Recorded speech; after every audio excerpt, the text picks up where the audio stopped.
If you farmed the Canadian prairies, you knew the Noble blade, that flat steel edge that passed through the soil 6 inches down, killing weeds without turning the earth, keeping the topsoil from blowing into the next province.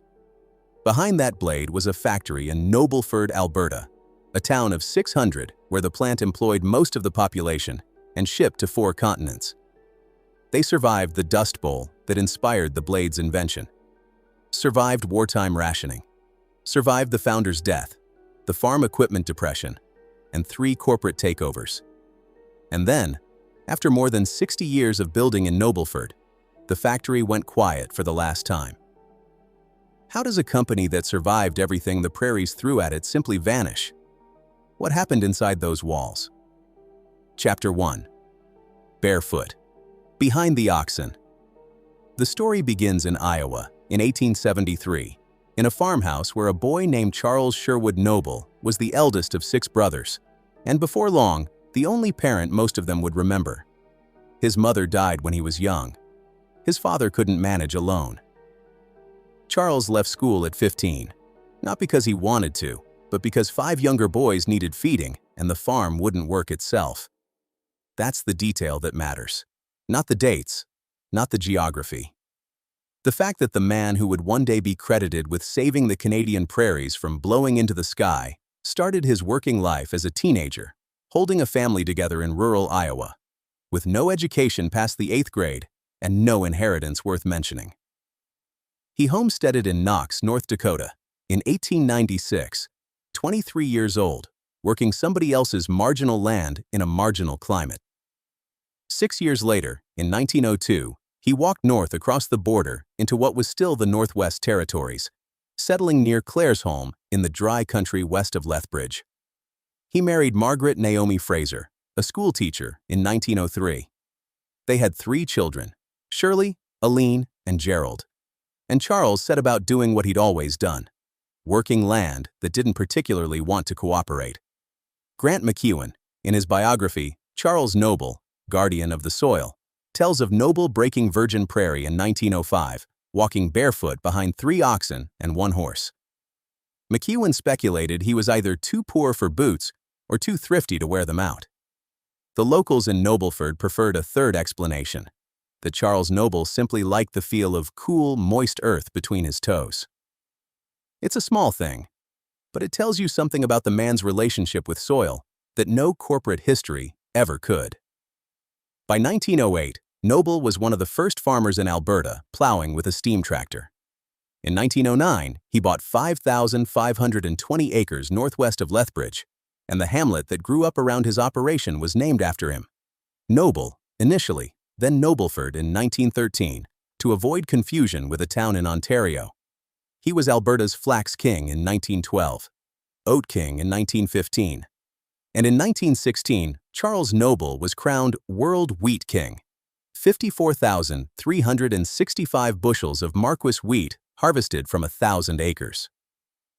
By 1918, the Noble Foundation worked just under 36,000 acres, 56 sections, with up to 600 horses and 300 employees.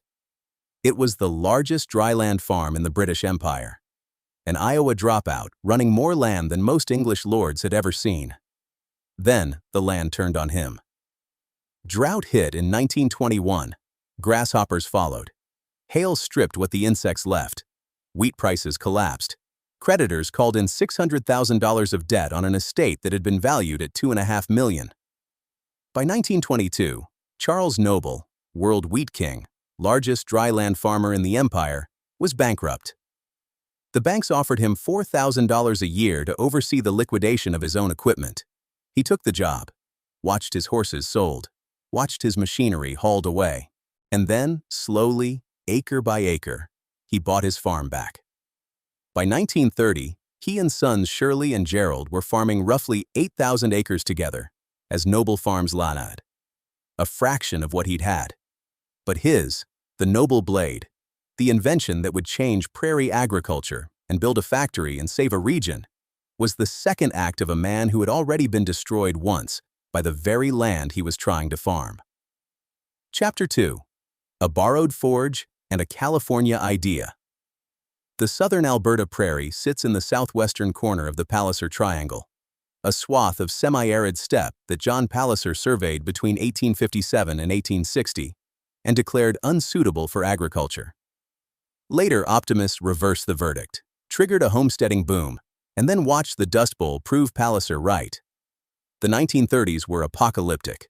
Drought came in three waves: 1934, 1936, 1939, with black blizzards so severe that historian James Gray called it the longest siege of atrocious weather since, in all probability, the times of Joseph in Egypt. Per capita incomes fell 49% in Manitoba, 61% in Alberta, and an astonishing 72% in Saskatchewan. More than 75% of topsoil blew away in many regions. At least 250,000 people abandoned the Prairie provinces between 1931 and 1941. The federal government established the Prairie Farm Rehabilitation Administration in 1935 to try to hold what was left together. The problem was the plow. Conventional moldboard plowing turned the soil completely over, burying weed residue and crop stubble, leaving bare black earth exposed to wind. In the dry years, that exposed earth simply lifted and blew away. Every farmer on the Palliser Triangle had watched it happen. Most of them kept plowing the same way because nobody had built a tool that worked differently. In the summer of 1935, Charles Noble's family, alarmed at the toll the drought years were taking on a man now 62 years old, prevailed on him to take a holiday. He went reluctantly to California, and there, on a sugar beet farm, he watched something that changed his life. A farmer was pulling a straight blade beneath the beet rows to loosen the roots for harvest. The blade killed weeds without burying the surface trash. Noble came home to Nobleford with a 9-foot section of California grater blade and an idea. Carlton Stewart, a Lethbridge historian who spent 19 years working at Noble cultivators, described the engineering in plain language. The blade passed through the soil at about a 30-degree angle, about 6 inches down. The blade was about 7 inches long. It really just moved the soil forward 2 to 3 inches, and then the soil just fell back off of the edge of the blade. Weeds died. Stubble stayed. Moisture stayed. Topsoil stayed. With the help of Niels Christofferson, a Norwegian-born farmer who was also a one-time mayor of Nobleford, Noble reshaped that grater blade in a borrowed forge. McEwen wrote that, "The farm shop rang again with the clank of a smithy's hammer, as the two men pounded out new frames, each model a little better than the last."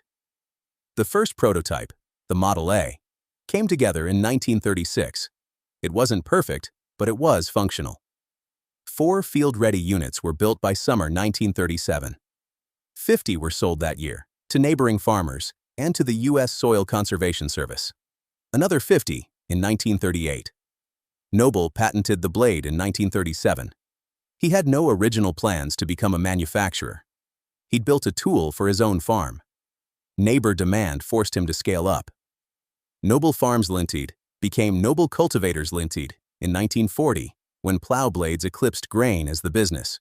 Between fall 1941 and spring 1942, a Quonset hut went up at 9014 Highway Avenue, a low rectangular wood frame structure with stucco exterior, pebble-dash side walls, a vault-shaped cedar-shingled roof, and a cupola vent to serve as the company's first formal manufacturing premises. The adoption curve was driven by visible crisis. Every farmer in the Triangle had seen the black blizzards, but resistance persisted, not to the engineering, but to the aesthetics. Stubble-covered fields looked messy. Conservative farmers valued the clean black furrow of the moldboard plow, even as it blew their farms into Saskatchewan. Jack Bradek, the former managing editor of the Western Producer, noted that Noble's wide blade had its limitations and others soon adapted it, narrowing it, refining the depth control, adding duckfoot and rodweeder variations. But the core principle held: don't turn the soil over, cut beneath it. Production numbers tell the story of adoption. 125 cultivators in 1941, 200 in 1943, despite wartime materials rationing. And then the war ended. Steel became available, and the orders that had been building for a decade arrived all at once.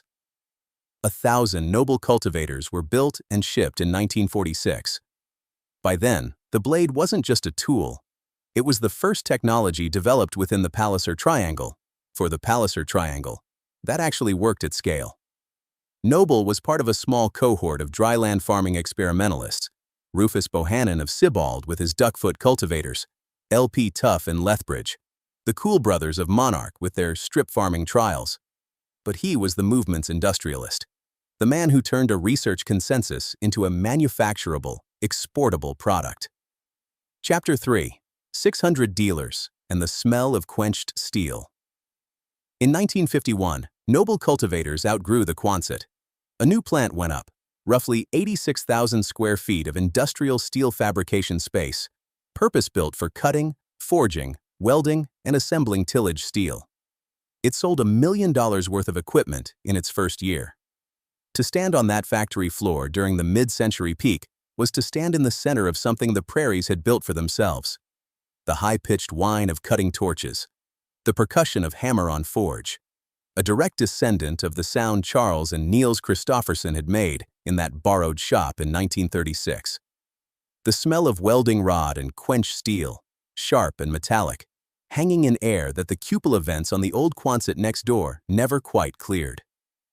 Through the bay doors, the Highway 23 grain truck drone, the background hum of the wheat economy that had created the demand for the blade in the first place.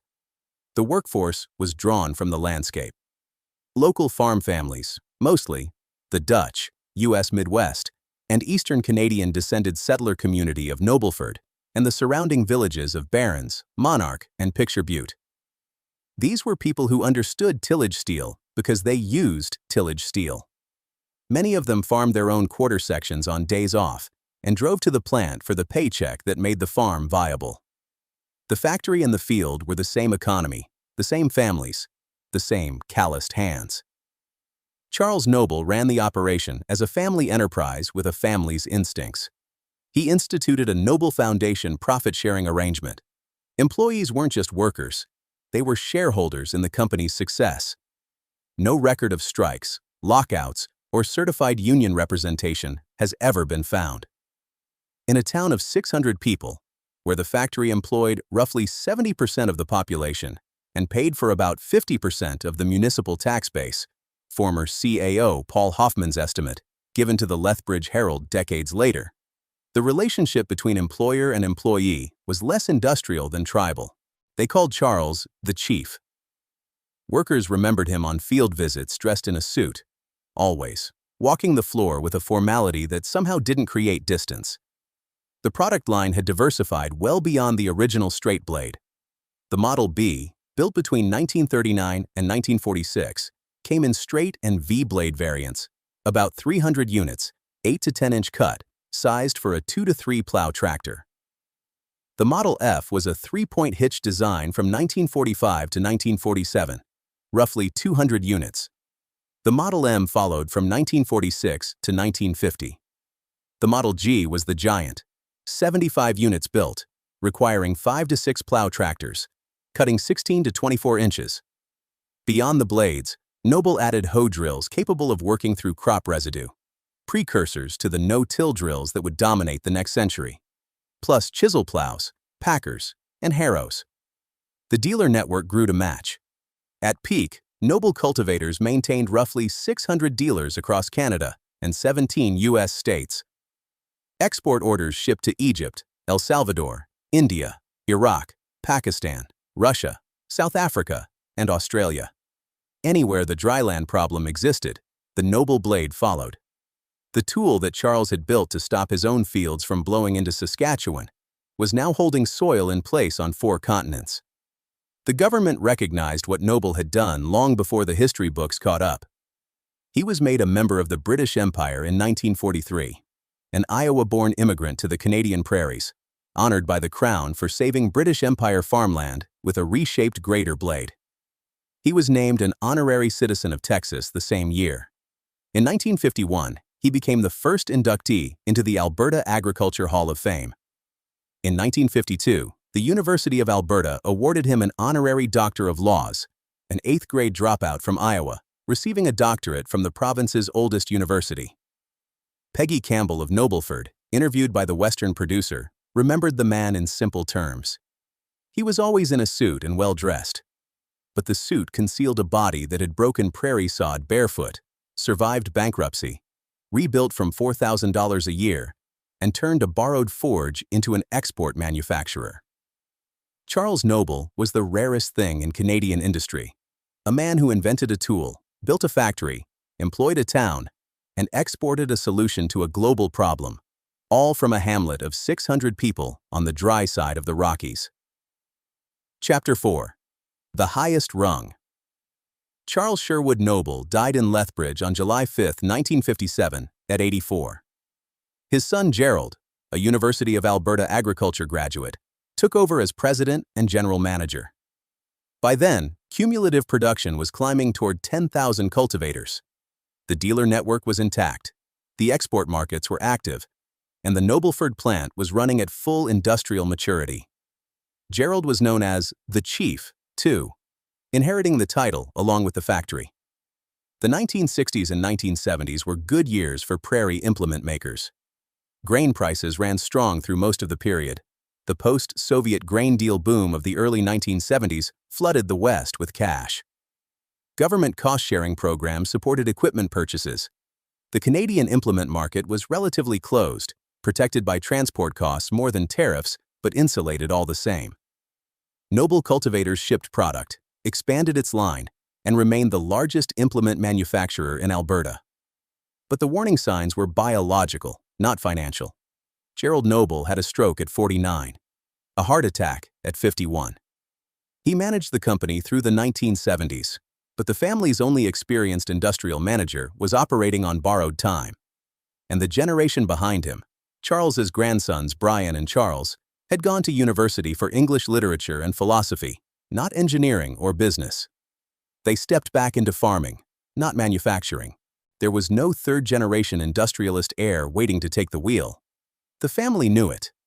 By the late 1970s, Gerald was looking for a buyer, not because the company was failing, but because the man running it was failing.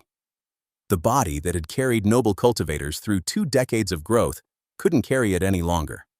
What happened next would determine whether Noble Cultivators survived as a Prairie institution or became a line item on someone else's balance sheet. Gerald chose Versatile Manufacturing of Winnipeg, a fellow Canadian implement maker, a company that understood the prairies, that spoke the same language and sold through the same dealer networks. It was, by every reasonable measure, the right decision. The family would be taken care of. The workers would keep their jobs. The blade would keep shipping from Nobleford. Gerald Noble died approximately 1 year after the sale. He never saw what came after. Chapter 5. 3. Hops to Turin. The sale to Versatile happened somewhere between 1979 and 1982. The dates conflict across sources, and the discrepancy itself tells you something about how quietly the transaction moved through the Prairie implement world. Versatile's own corporate timeline says 1979. The Western producer says 1979. Wikipedia and several secondary sources say 1982. A federal corporation called Versatile Noble Cultivators Company Limited was incorporated on August 20, 1985, with Vancouver directors Brian G. Kenning and Terrence A. Lyons, both principals of Cornet Industries, which had bought Versatile from founders Peter Pakosh and Roy Robinson in 1977. The company was dissolved on February 4, 1988. What matters is not the precise date of the check. What matters is what happened to the chain of command. Versatile was a credible buyer, a Winnipeg manufacturer with Prairie roots, strong dealer networks, and a product line that complemented Noble's tillage equipment. The Nobleford plant kept running. The brand kept shipping. Workers kept punching in. For the first few years, Versatile Noble Cultivators was the name on the letterhead, and the marriage looked like it would hold. Then Ford arrived. On July 10, 1987, the Ford Motor Company acquired Versatile for its tractor division. Ford had already purchased Sperry New Holland in 1986, and now it merged the two into Ford New Holland, a single full-line agricultural equipment company wearing Ford blue instead of Versatile's familiar colors.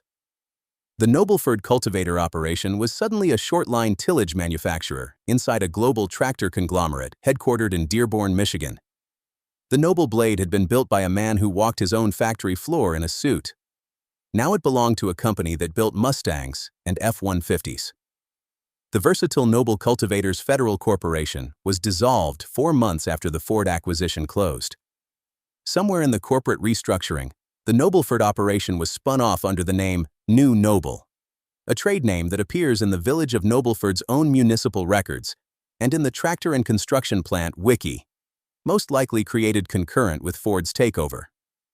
The workers in Nobleford were still building the same blades in the same plant, but the name on the door had changed, and the chain of command now ran through Pennsylvania.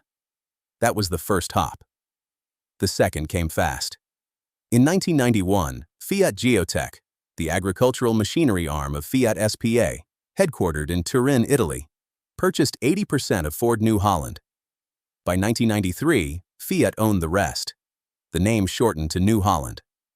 The headquarters sat in Turin, 8,000 kilometers from the Quonset on Highway Avenue, where Charles Noble and Niels Christofferson had hammered out blade frames by hand. The chain of command now ran Nobleford to Winnipeg, to New Holland, Pennsylvania, to Turin. 4 links, 3 countries, 2 languages. And at the far end, a Fiat-controlled multinational for whom a small Alberta cultivator plant was a rounding error on a continental balance sheet. This is how branch plants die in Canada. Not through malice, through arithmetic. A boardroom in Turin, reviewing its North American short-line portfolio, doesn't see a town of 600 people whose tax base depends on the factory. It sees a production line with declining volume, a product category being overtaken by newer technology, and a facility whose overhead can be consolidated elsewhere. The decision isn't cruel, it's rational. Which is worse? Chapter 6. The border, the blade, and the air seeder. The forces closing in on Nobleford were not all corporate. The market itself was shifting beneath the factory floor. The Noble blade had been the dominant tool in dryland weed control on the Canadian prairies for roughly 40 years. It worked brilliantly at what it did, cutting weeds beneath the surface without disturbing the trash cover that held moisture and topsoil in place. But by the 1980s, 3 converging technologies were making undersoil mechanical weed cutting partially redundant. The first was chemical no-till. Glyphosate, Roundup, gave farmers a way to kill weeds without touching the soil at all. No blade, no tractor pass, no fuel, no wear on steel, just spray. The chemistry was faster, cheaper per acre on large holdings, and didn't require a $60,000 implement.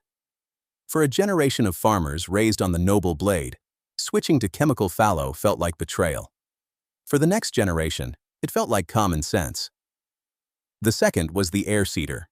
Bourgault Industries of St. Brieuc, Saskatchewan, founded in 1973 by Lucien Bourgault, a farmer mechanic working out of a Quonset hut not so different from Noble's, began building air seeders in the early 1980s that could place seed and fertilizer in a single pass through standing stubble. 1 machine, 1 pass. Seed in the ground and weeds controlled in a single operation. The air seeder didn't replace the Noble blade directly, but it changed the economics of the entire tillage to seeding cycle, compressing what had been 3 or 4 operations into 1. The third was the direct seeding drill. Conserva Pack out of Indian Head, Saskatchewan. Seed Hawk from Langbank. FlexiCoil in Saskatoon. These machines pushed the one-pass philosophy even further. Zero-till planting that left the soil virtually undisturbed. The irony was savage. Charles Noble's principle of minimum soil disturbance had won. The philosophy had triumphed. But the specific tool he'd invented to achieve it was being made obsolete by machines that achieved the same goal more efficiently. Noble's blade had seeded the revolution. The revolution outgrew the blade. Meanwhile, the trade environment was accelerating the corporate consolidation that had already swallowed Noble's independence. The Canada-United States Free Trade Agreement came into effect on January 1, 1989. NAFTA followed on January 1, 1994. Neither agreement directly caused the Nobleford closure. The U.S. and Canadian implement industries had been integrated since before the First World War, and tariffs on Canadian implements were already low. But free trade accelerated cross-border corporate mergers at a pace the Prairie shortline sector couldn't absorb. The Ford-Sperry New Holland Versatile Fiat merger sequence was a free trade era phenomenon, a cascade of acquisitions that moved decision-making further from the factory floor with every transaction. Across the prairies, the pattern was repeating. Cockshut Plow of Brantford had been sold to White Motor Corporation in 1962 and folded into the Silver Whitefield Boss line by 1975. The Cockshut name retired. Massey Ferguson lost $1.2 billion between 1978 and 1984, was bailed out twice by federal and Ontario governments, reorganized as Verity Corporation, and eventually sold its brand to AGCO of the United States in 1994. CCIL, the Canadian Cooperative Implements Plant in Winnipeg, opened a $7.2 million factory in 1973, just before the market turned, and was in receivership by March 1991. Noble Cultivators, operating as New Noble under Fiat-controlled New Holland, was one more chapter in a story that had been writing itself since 1962. The wholesale absorption of the Canadian short-line industry, family-built, prairie-rooted firms consumed by multinationals headquartered in Detroit, Turin, Duluth, or Guelph, was not a series of accidents. It was a structural outcome. Small plants, distant markets, thin margins, and parent companies with no sentimental attachment to the communities their subsidiaries sustained. Chapter 7. The Quiet Kind. The Nobleford factory closed in the fall of 1998. No specific month has been documented in publicly available records. No press conference was held. No CEO in Turin or Pennsylvania has been named as the decision-maker. No federal or provincial government intervention has been located in any archive. Unlike the high-profile Massey Ferguson bailouts of 1981 and 1984, when Ottawa and Queen's Park wrote checks to keep the assembly lines moving. The closing entity was New Noble. The parent was New Holland. The ultimate owner was Fiat. The product was variations of the Noble blade cultivator and hoe drill. The same implements, in principle, that Charles Noble had first hammered out with Niels Christofferson 62 years earlier. The Village of Nobleford's own municipal development plan, Bylaw 611, adopted in 2009, states it plainly. Until its closure in the fall of 1998, New Noble was the main industrial enterprise in the village. That's it. One sentence in a municipal planning document. The sum total of the official record of how a factory that had employed 70% of a town and paid half its taxes disappeared from the landscape. No names of plant managers or workers at the moment of closure have been published. No union was present to issue a statement because there had never been a union. The profit-sharing, paternalistic, family-managed culture that Charles Noble had built didn't leave room for one, and neither did a workforce of perhaps 200 in a town of 600 where everyone knew everyone. No reporter from the Lethbridge Herald or the Western Producer drove to Nobleford to write the story. The closure wasn't dramatic enough to justify the column inches. The plant didn't explode. The workers didn't march. The machines simply stopped. This was the quiet kind, the kind that doesn't make national news because no single board meeting decides it. The kind where the production volumes thin, the orders get redirected, the replacement parts start shipping from somewhere else. And one fall, the last shift walks out and nobody comes back on Monday. The kind where a town wakes up one morning and the largest employer is gone, and the only people who notice are the people who live there. A year later, in November 1999, New Holland merged with Case Corporation to form CNH Global. The versatile tractor business was divested for antitrust reasons, sold to Buhler Industries of Winnipeg in 2000. The Noble tillage intellectual property, the patents that traced back to a borrowed forge and a California grater blade, appear to have remained with the New Holland successor entity. By the time CNH Global was reorganized as CNH Industrial NV, the Noble name was a fossil buried 3 corporate layers deep. The workers scattered the way workers always scatter when a small-town plant closes on the prairies. Some drove the 18 miles south to Lethbridge and found other work. Some kept their houses in Nobleford and commuted. Some left.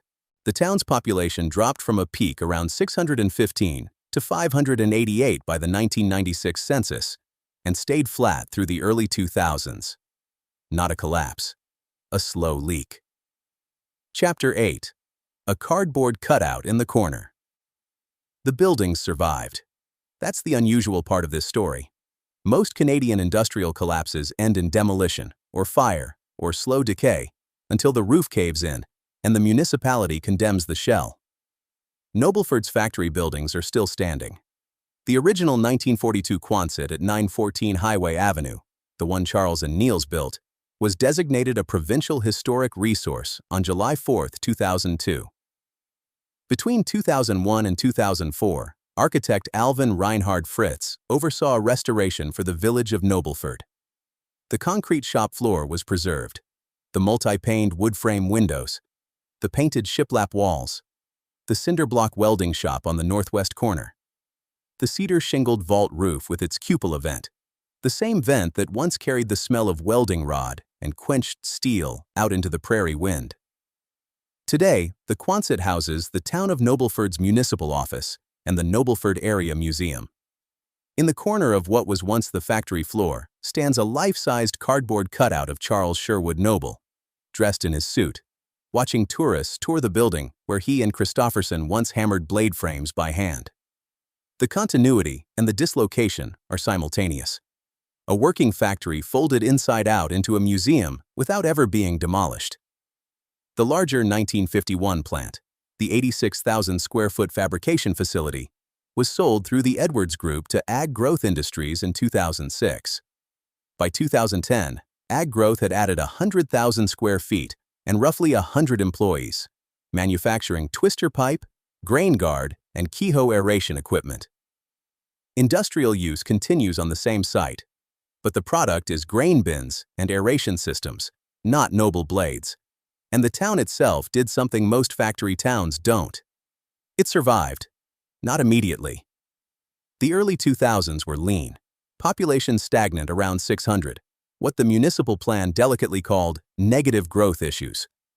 Paul Hoffman, the CAO who had watched the factory close, returned to municipal government in 2004 and led a turnaround built on new water treatment, lower taxes, and aggressive industrial land sales.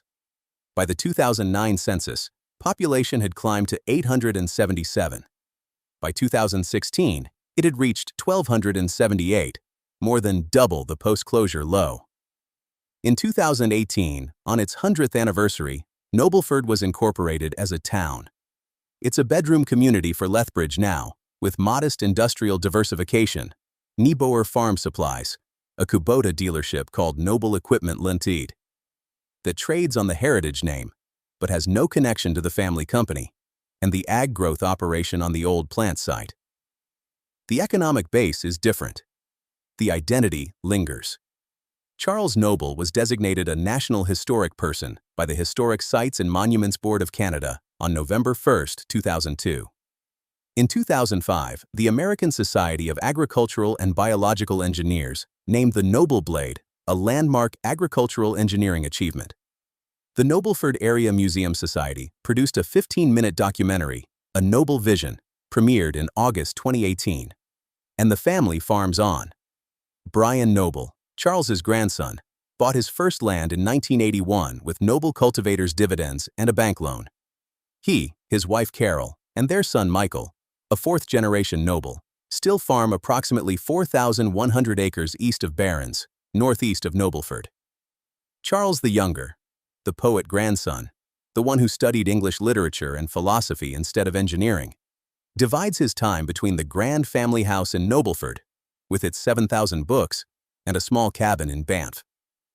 His daughters Jane and Andrea live in Golden and Nelson, British Columbia. Brian Noble's phrase for what happened to the family's relationship with the agricultural research community, the Lethbridge Research Center's once public collaboration with farmers like his grandfather, shifting to private corporate-funded science, is precise and damning. The closure of the intellectual commons. Chapter 9. What the soil remembers. The Noble blade is still out there. Not on every farm, not even on most farms. Chemical fallow and direct seeding drills have taken the acres that undersoil cutting once held. But on some operations, in some corners of the Palliser Triangle, a variation of the blade that Charles Noble hammered out in 1936 still passes through the earth at a 30-degree angle, 6 inches down, killing weeds and leaving stubble standing. The Principle 1.